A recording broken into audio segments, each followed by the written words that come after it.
Pero estas cosas se han escrito para que creáis que Jesús es el Cristo, el Hijo de Dios, y para que creyendo tengáis vida en su nombre.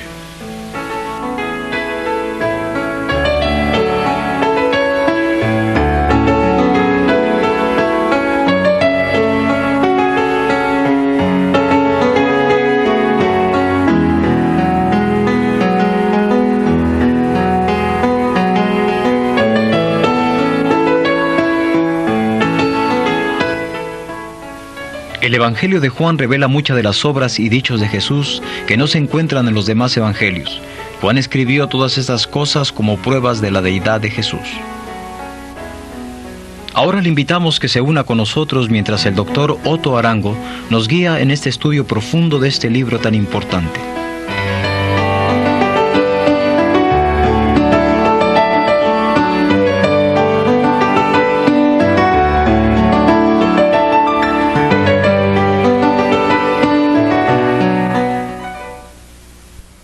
¿Por qué estudiar el Evangelio de Juan?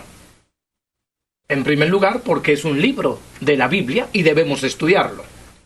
Y en segundo lugar, porque es el libro que con mayor autoridad y mayor evidencia nos presenta la divinidad de Jesucristo. Se ha comparado el Evangelio de Juan con una piscina donde un elefante pudiera ahogarse y un niño nadar.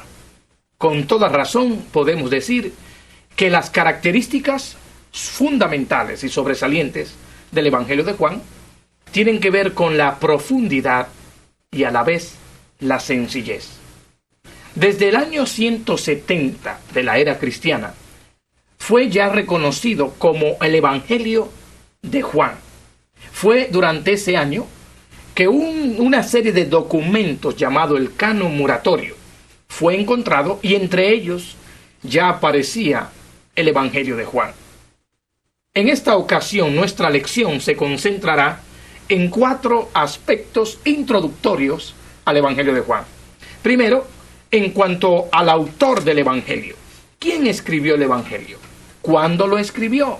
¿Y por qué lo escribió? En segundo lugar, en cuanto al propósito mismo del Evangelio. ¿Qué propósito tendría el apóstol Juan al escribir su Evangelio?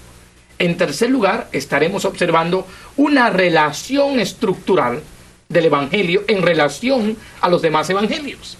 Y en cuarto lugar, un bosquejo general que nos ayudará a ubicar las porciones básicas y fundamentales en el desarrollo de este Evangelio. En primer lugar, el autor del Evangelio. ¿Quién escribió el Evangelio de Juan? Bueno, tenemos tanto las evidencias internas como las evidencias externas.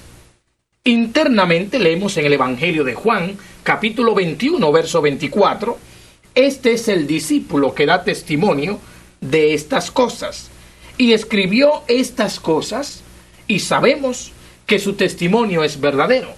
En el capítulo 19, el versículo 26, leemos, cuando vio Jesús a su madre y al discípulo a quien él amaba, que estaba presente, dijo a su madre, mujer, he ahí tu hijo. Es decir, tenemos evidencias internas dentro del mismo Evangelio que afirman y atestiguan de que Juan el apóstol fue el escritor del Evangelio. Pero ¿qué tal de las evidencias externas? Tenemos varias evidencias externas a través del Evangelio. Por ejemplo, se nos dice en el Evangelio según San Marcos, capítulo 1, verso 20, que Juan el apóstol era discípulo de Juan el Bautista. También se nos dice que era de profesión, era pescador. En la epístola a los Gálatas, lo vemos ya al apóstol Juan en contacto con el apóstol Pablo. Así que tenemos tanto evidencias internas como evidencias externas que afirman la paternidad literaria del Evangelio de Juan al apóstol Juan. Los primeros padres de la iglesia, a propósito, tanto como Ireneo, tenemos personas del primer siglo, los padres, que afirman ya que el cuarto evangelio era de autor o tenía como autor al apóstol Juan. ¿Cuál es el propósito del evangelio de Juan? Al escribir un libro, usted y yo estaríamos leyendo en nuestros días lo que llamamos la tabla de contenido. Si usted y yo compráramos un libro en nuestros días y quisiéramos saber de qué se trata el libro, leeríamos la tabla de contenido. Bueno, al leer el Evangelio de Juan, ¿cuál sería el propósito por el cual escribiría el apóstol Juan? Permítame señalar algunos de ellos. Número 1, el propósito fundamental del Evangelio de Juan es demostrar la deidad de Jesucristo, es decir, la divinidad. Cuando Juan escribe su Evangelio, ya él comenzaba a corregir las primeras desviaciones dentro de la iglesia cristiana. Por ejemplo, cuando se escribe el Evangelio, ya comenzaba a circular una corriente filosófica conocida en la historia de la iglesia como el gnosticismo. El gnosticismo negaba rotundamente la deidad del Señor Jesucristo. Pero no solamente el gnosticismo, también había otra corriente filosófica en el primer siglo llamado el docetismo. Y el docetismo se encargaba de negar la encarnación o, si quiere, la humanidad de Jesucristo. Así que cuando Juan escribe su Evangelio, lo hace con una idea fundamental, que es la primaria, demostrar la divinidad de Jesucristo. Pero no solamente Juan escribe para demostrar la divinidad de Jesucristo, también escribe para complementar a los demás evangelios.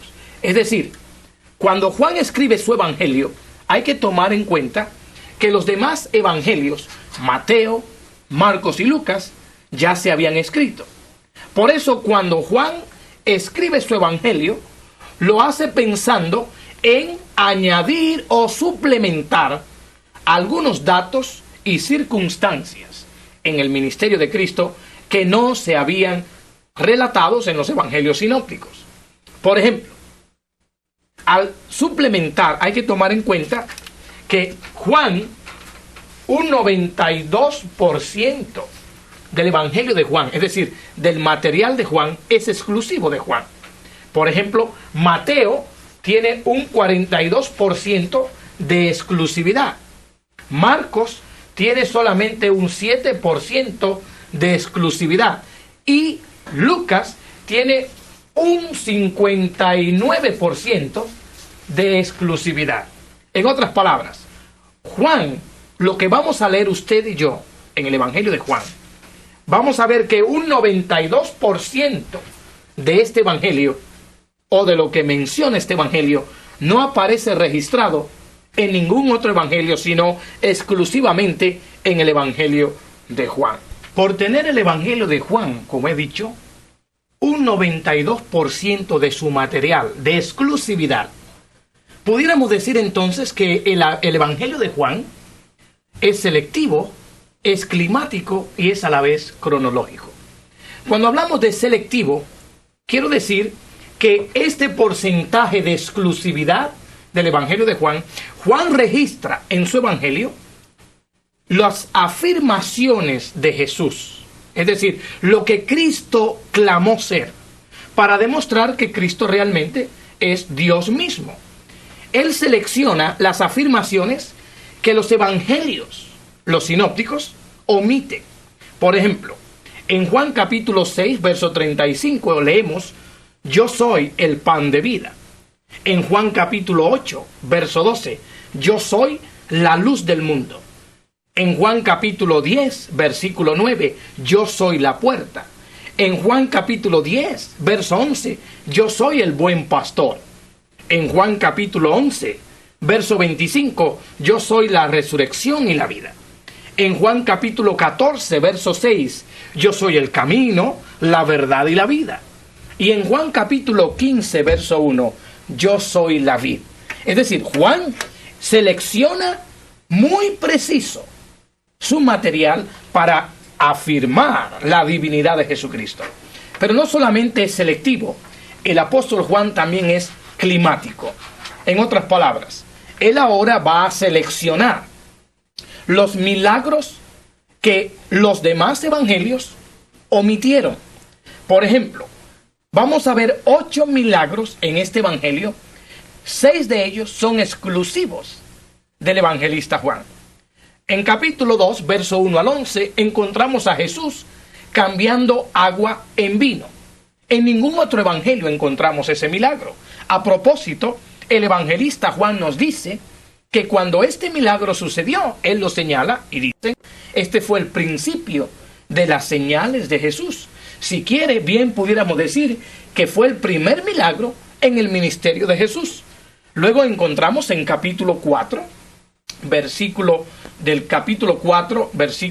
49 al final, encontramos la sanidad del hijo del hombre noble.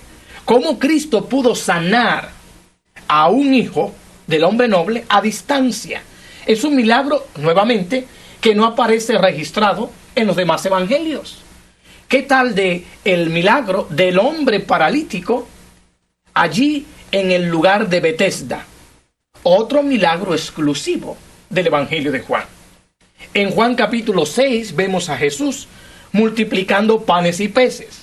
Y este es el milagro de la multiplicación de panes y peces. Es el único milagro que aparece registrado en los 4 evangelios, por 2 razones fundamentales. Primero, es el milagro donde el mayor número de personas toman parte, y en segundo lugar, por ser el milagro más popular de Jesucristo. En el mismo capítulo 6, vamos a ver también a Juan mencionando a Cristo caminando sobre las aguas. Pero ¿qué tal el milagro en capítulo 9, donde Cristo sana al hombre ciego de nacimiento? Otro milagro exclusivo de Juan. También encontramos en capítulo 11, verso 25, la resurrección de Lázaro, milagro exclusivo del evangelio de Juan. Y al final, en el capítulo 21, la pesca milagrosa. Entonces, 92% del evangelio de Juan es exclusivo de Juan. Y él es selectivo y es climático. Juan resume y registra aquellos acontecimientos particulares en el ministerio de Jesús que prueban sin lugar a dudas la divinidad de Cristo. Pero hay otro factor más. El evangelio de Juan también es cronológico. A no ser por el material de Juan, muchas de las cosas no pudiéramos ubicarla en el ministerio de Cristo. De acuerdo a Lucas capítulo 3, verso 23, nos dice el evangelista Lucas que cuando Cristo empezó su ministerio, tendría aproximadamente unos 30 años. Sin embargo, es con la cronología del evangelio de Juan que pudiéramos establecer o aproximadamente decir que Cristo tuvo terrenalmente unos 33 años y medio de edad. Lucas 3:23 nos dice que Cristo tenía como 30 años al empezar su ministerio. Encontramos en Juan capítulo 2, por ejemplo, que Jesús estuvo presente en una fiesta de la Pascua, donde él llegó y limpió el templo. En capítulo 5 hay la mención de otra fiesta en la cual Cristo estuvo presente. Pero en capítulo 6, cuando Cristo multiplica los panes y peces, descubrimos que fue precisamente en los días preliminares a la Pascua.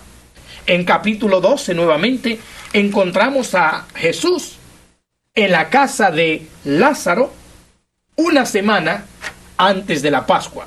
Así que, si Lucas dice que cuando Cristo empezó su ministerio tendría como 30 años de edad, y de acuerdo al Evangelio de Juan, vemos a Cristo presente en por lo menos 3 fiestas de la Pascua, podemos decir entonces que Cristo debió tener unos 33 a 33 años y medio de ministerio terrenal.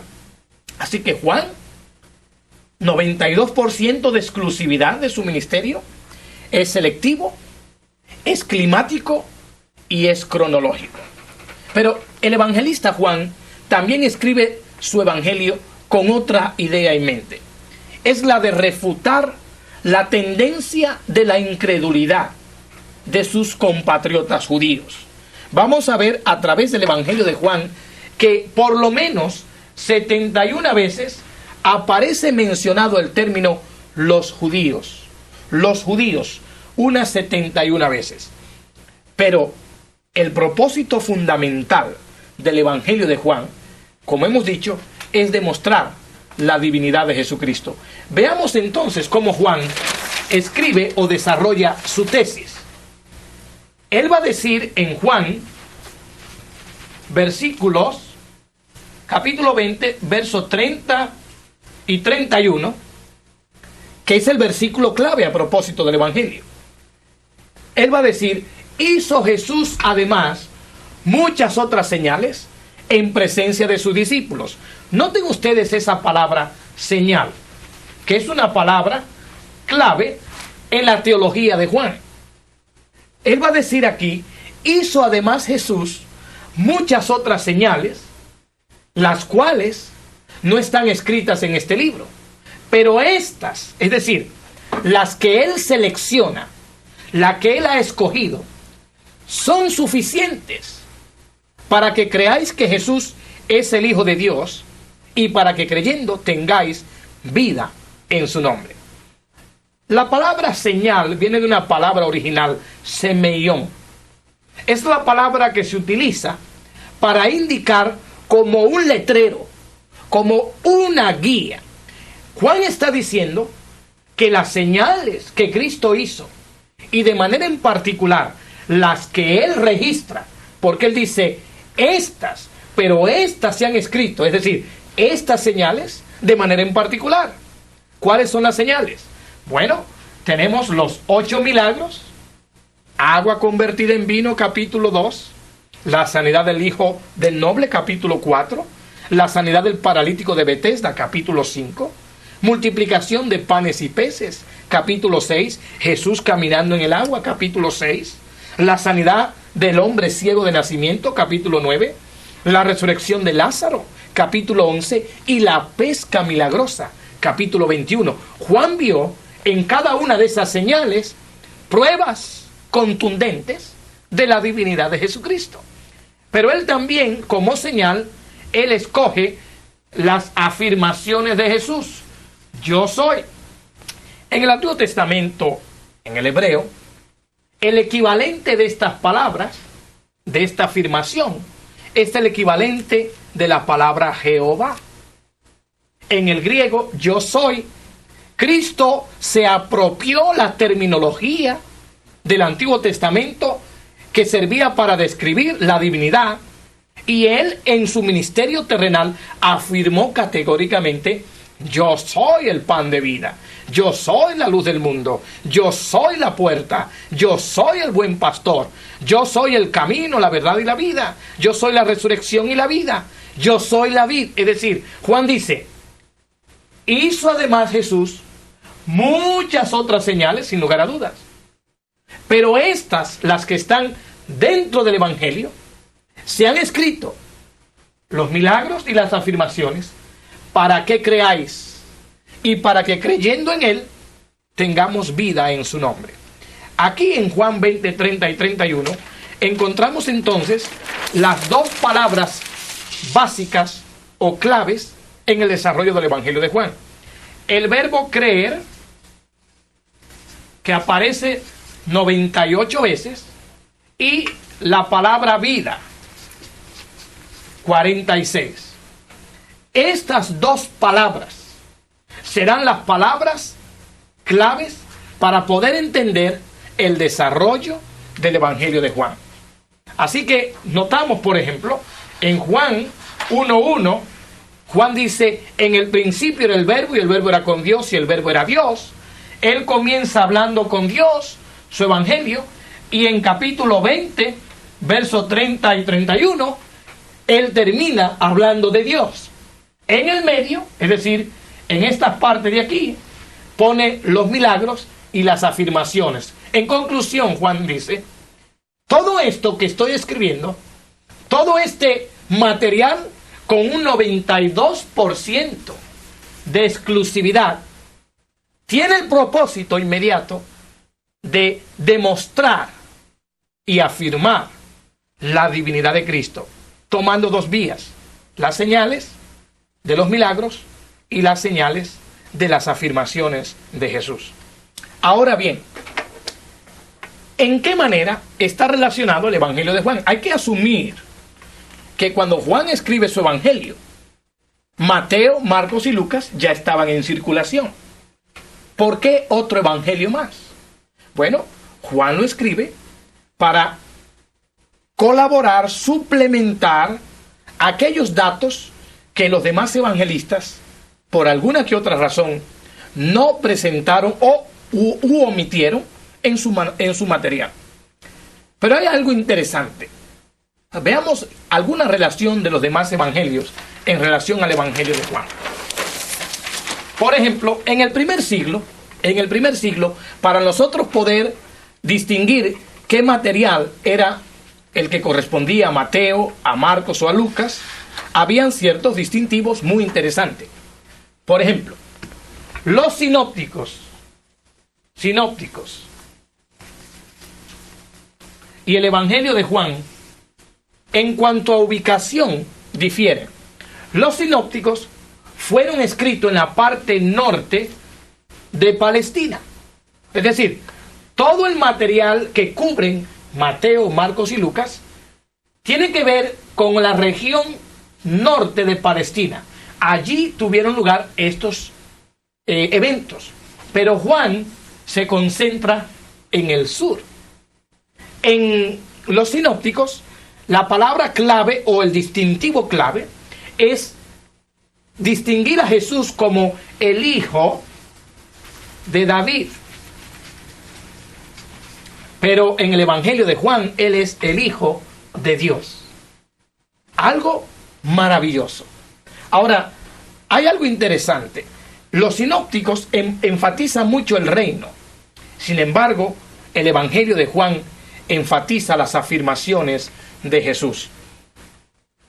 ¿Para qué fue escrito los demás evangelios? Cada evangelio que encontramos, cada uno de los evangelios, fue escrito para un grupo en particular. Por ejemplo, Mateo, siendo publicano de profesión y siendo judío, escribe su evangelio para los judíos. Por eso vamos a encontrar frecuentes referencias al Antiguo Testamento y de las costumbres judías. Marcos escribe para el romano. Constantemente vamos a ver en el Evangelio de Marcos, cómo él traduce los términos hebreos al griego o para el romano. Lucas, siendo un hombre de vasta erudición, escribe para el griego. Pero Juan tiene en mente el mundo. Y por eso leemos en Juan 3:16, porque de tal manera amó Dios al mundo, que dio a su Hijo unigénito, para que todo aquel que en Él cree no se pierda, mas tenga vida eterna. Nuevamente, vida eterna. Ahora bien, si usted y yo estuviéramos en el primer siglo, ¿cómo pudiéramos distinguir qué evangelio era el de Mateo, el de Marcos y el de Lucas? Porque no teníamos todavía la imprenta en esos días. Los papiros, es decir, los manuscritos, en la parte exterior tenían un dibujo o un distintivo.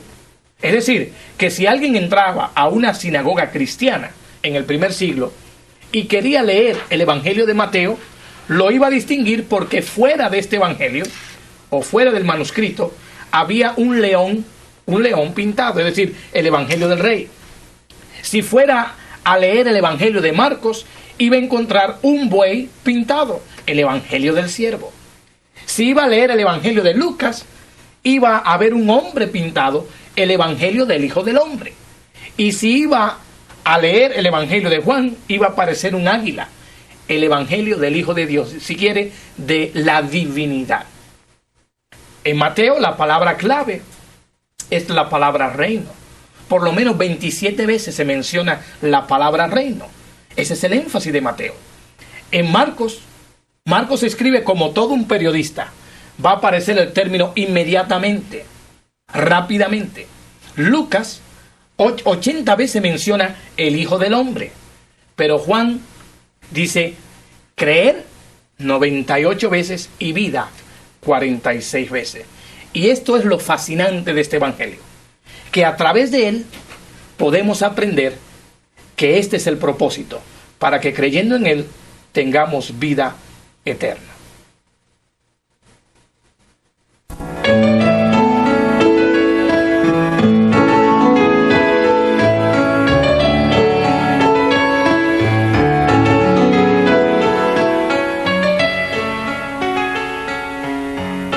Usted puede continuar este estudio al repasar el cuestionario que se incluye en la guía de estudio. Tome tiempo para estimar la importancia de esta lección.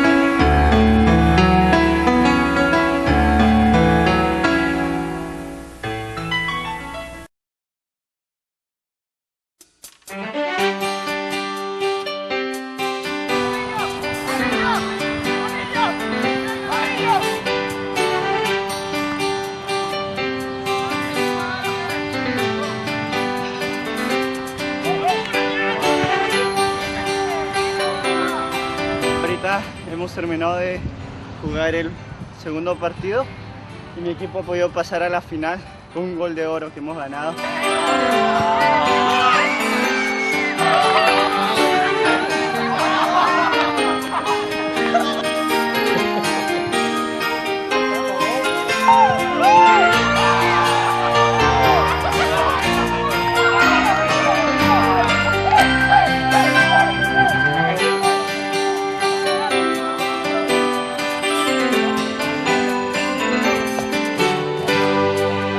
Para mí Río Grande ahorita es mi hogar, es mi familia. Estamos muy a gusto acá.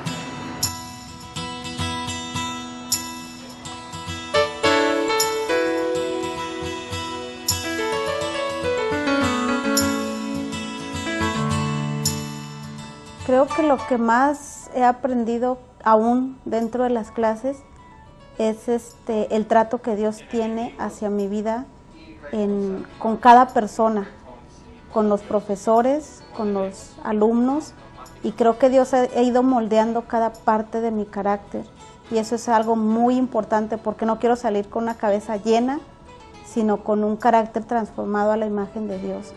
Lo que más me gusta de mi tiempo aquí en Río Grande es que sé que Dios me ha traído acá y ha provisto por medio de ello profesores para la enseñanza que necesito. Y estoy aprendiendo mucho de esas clases que son un beneficio para mi vida espiritual y yo sé que van a ser para el ministerio. Nosotros los profesores nos interesa mucho lo académico, lo enfatizamos aquí en el Instituto Bíblico, predicamos, enseñamos, todo esto nos interesa. Sin embargo, a la vez, lo que me es importante como profesor es tener un tacto personal con el alumno. Entonces, yo creo que es un privilegio grande que puedo tener una parte en su vida, no solamente en el salón de clase, sino también fuera del salón de clase. Y también a mí me gusta mucho el ambiente que hay también entre los profesores, porque es un ambiente no solo de maestro-alumno, sino va un poquito más allá. La mayoría de los maestros están dispuestos a consultas y también nos apoyan cuando nosotros les buscamos.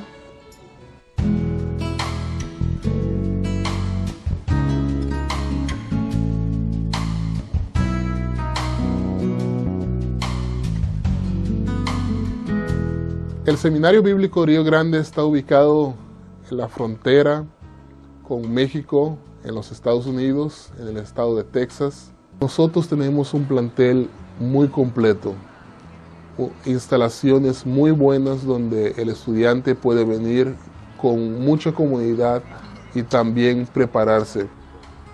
Bueno, pues como encargada o decano de las señoritas aquí en el RGBI, Estamos para ayudarles a que su vida estudiantil sea más fácil, como pues orientándolas en cuanto a la situación o lo que brinda Río Grande.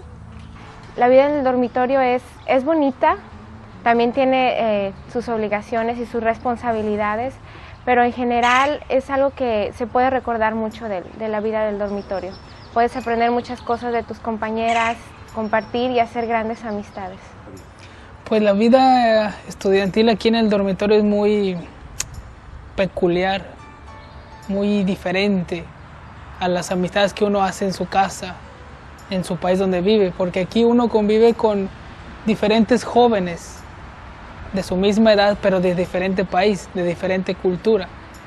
Bueno, una de las cosas que más aprecio de estar estudiando en este lugar es que hay una gran infinidad de compañeros que son de otros países también. Ser estudiante de Río Grande, muy buena experiencia. En principio dejar nuestro país, en este caso Perú, y venir a esta zona y ser estudiante de Río Grande. Es algo muy especial. Tomamos nuevas experiencias y la gran oportunidad de prepararnos aquí, en este centro teológico.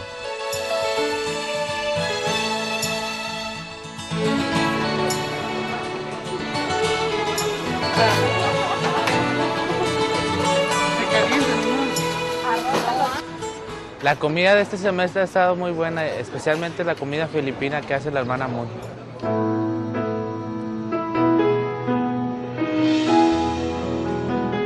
El estudiante recibe una buena educación bíblica, y no solo bíblica, pero teológica también. Tenemos varios cursos que son excelentes, que son muy buenos, que tienen que ver, por ejemplo, con escatología, con el estudio bíblico personal. También a la vez enfatizamos la vida devocional del estudiante. Lo que yo estoy aprendiendo aquí realmente me está dando fuerte convicción en mi fe hacia Dios, hacia Jesucristo, y eso me ayuda a ser un mejor cristiano y a ser de mejor testimonio. El programa pastoral es el programa más completo que tiene la escuela. Te permite participar de manera práctica en lo que estudies.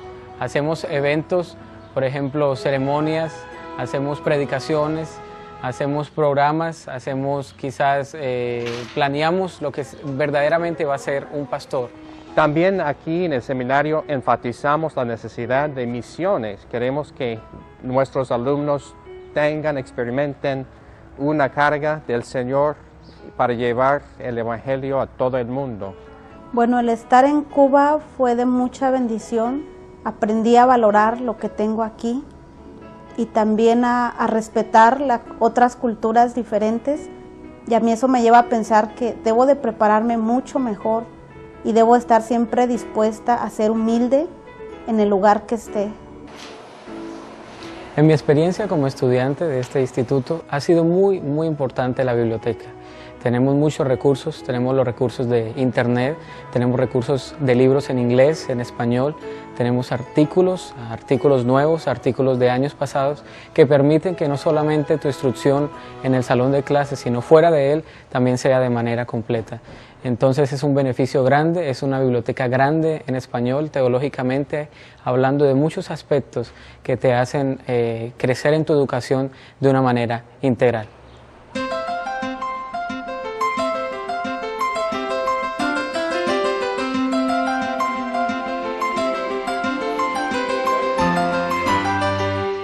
El Departamento de Ministerios Prácticos es parte del departamento académico, que es el corazón de la escuela bíblica.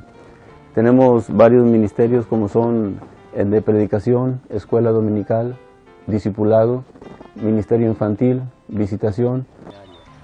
Pues lo que aprendí en el seminario fue más sobre la edad de los niños, y eso es lo que estoy poniendo en práctica. Los niños de 5 a 8 años tienen una atención de 5 minutos más o menos. Poner en medio juegos o canciones o versículos que ellos puedan estar atentos al tiempo de la lección, y después entonces que jueguen y puedan regresar tranquilos. Tenemos también otros ministerios especiales donde los muchachos pueden usar los títeres o los puppets También en ocasiones hacen algunos ministerios especiales como son de payaso cristiano, mimos, drama, etc. El programa de trabajo sí es un aspecto muy importante aquí dentro de RGBI, porque no solo nos ofrece un apoyo a nosotros como estudiantes para poder cubrir parte de nuestros gastos, parte de nuestra matrícula en cuanto a hospedaje y alimentación, sino que tenemos la oportunidad también de desempeñarnos en diferentes áreas. A mí me han dado la oportunidad de aprovechar un poco lo que Dios me ha permitido estudiar para ser de apoyo aquí dentro de la escuela, y eso es algo que yo disfruto mucho, entonces estoy contento de poder ofrecer eso a Dios. Yo animo a cada una de las personas que puedan venir, especialmente los jóvenes, parejas también hay la oportunidad. Si pueden venir a Río Grande o si han pensado en prepararse, les animo a venir a Río Grande, porque aparte de lo que hemos hablado de la importancia de tener un equilibrio en la educación académica y lo espiritual, también tiene el reconocimiento ahora, la acreditación para poder continuar con los estudios. Les recomiendo el Seminario Bíblico Río Grande, porque es uno de los grandes institutos que Dios ha levantado para que la palabra de Dios se enseñe en su pureza, en su gloria, en su hermosura, en su poder para liberarnos, no solo del infierno, de la conciencia sucia por la sangre de Cristo, sino también tener una vida victoriosa en lugar de una vida derrotada. Así que, si están pensando en un seminario, en un gran instituto de la Biblia, vengan al Seminario Bíblico Río Grande. Hagan contacto, se los recomiendo, porque a los profesores que conozco y a los miles que se han graduado, predican la palabra, aman al Señor, tienen el fuego del Espíritu Santo.